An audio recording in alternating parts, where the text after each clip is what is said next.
I know that each of you will be a warrior for the truth. You thought it was just truck drivers? The scam runs deeper. Corporate America is full of it. I've been getting DMs left and right from hiring managers, from HR people. Middle Eastern people get into high-ranking HR positions or recruitment positions, and then they only refer when a hiring manager tells them, hey, I need a candidate to meet this position. They get presented only with Middle Eastern resumes. You're absolutely right. And then you wonder why Americans can't get jobs in corporate America, why they get ghosted, why they don't get interviews. There's a scam being run. It goes as far as there's a staffing company. The recruiter works here. The hiring manager says, hey, I need a candidate. She tells the staffing company, okay, we need candidates. The resumes come over from the staffing company. The recruiter puts them in front of the hiring managers. Here, these are all qualified people. And it goes further. There's two different people is what I'm being told from the hiring managers. The one on paper that's qualified, that meets all the needs of that hiring manager, and then the person that's sitting in front of them or on screen getting interviewed. It's two different people. She says, it's just like the truckers. Somebody takes the license, but the one that doesn't speak English is the one that actually goes to work.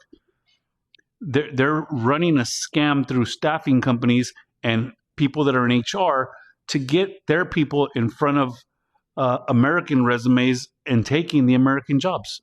And nobody's doing a damn thing about it. I had a driver come through my gate and he was giggling and laughing, and I asked him, I said, what's so damn funny? He said, honey, he said, Customs Border Patrols on the island, that's what we call our port, the island.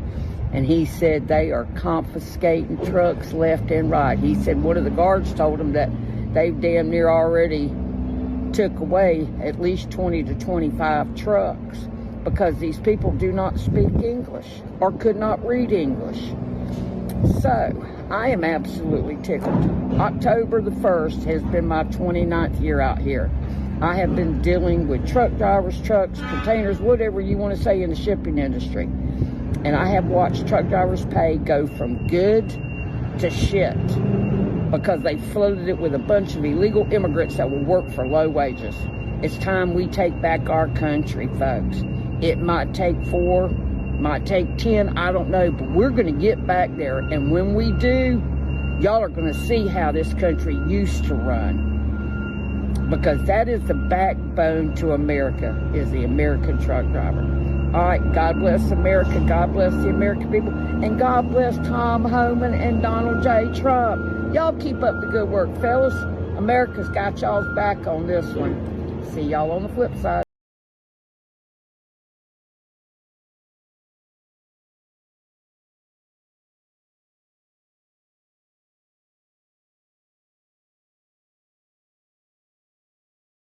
Of dollars in taxpayer money out of the country. Lou Raguse has a look at the brand new charges today. The 74th person to be charged in the $300 million Feeding Our Future meal fraud case, Ahmed Naji Sheikh, is the brother of one of the most notorious defendants, Abdi Aziz Farah, who was recently sentenced to 28 years in prison. Farah was convicted with a group of others of stealing $50 million of taxpayer money. Now his brother Sheikh is accused of helping him launder that money. Now, in any normal country, this would cause a major backlash from the native population. But liberals actually want this. This is the greatest form of social justice. And anyone else who dares to speak out against programs getting robbed that are meant to feed hungry children are silenced and called bigots and racist and intolerant. And when you understand the entire game plan, it starts to make sense. Did you guys know that 25% of Somalia's GDP comes from remittance, money being sent from the United States to Somalia? So the strategy is to steal money from the American taxpayer, give Somali residents free housing, free food, free school, free healthcare, give them such a comfortable lifestyle that they can afford to have 4 or 5 children, while the native-born population struggles to have 1,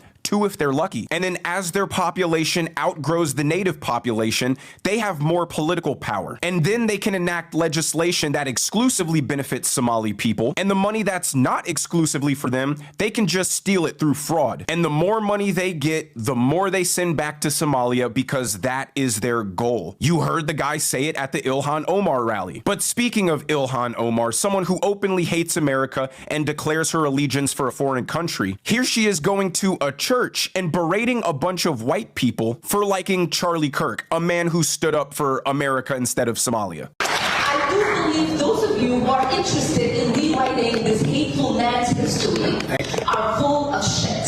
Thank you.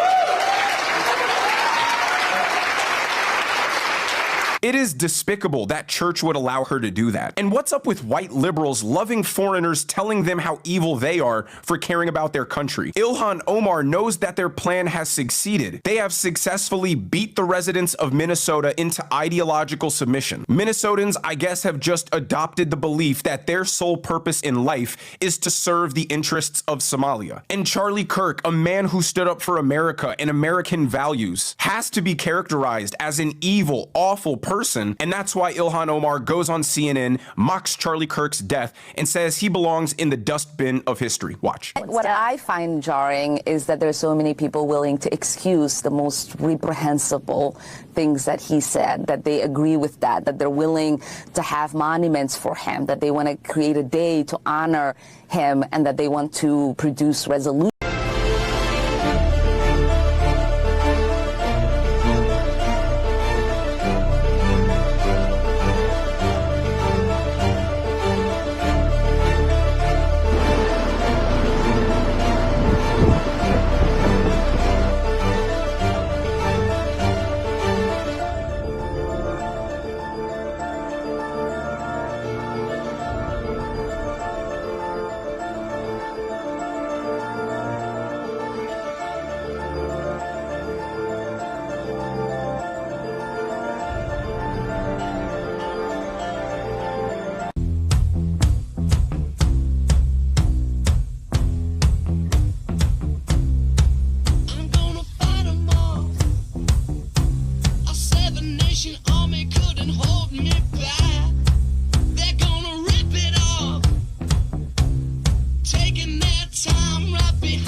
Because we can't buy one of theirs. Open up the market. Very, very well. Yes, we have capitalism and we embrace it. We have.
Some few of you may be living an existence of dissatisfaction, maybe even a sense of emptiness, a sense of longing, a yearning that doesn't seem to be filled, even though you may try with entertainment, sex, and drugs. Though I have nothing against those, they don't fill that yearning.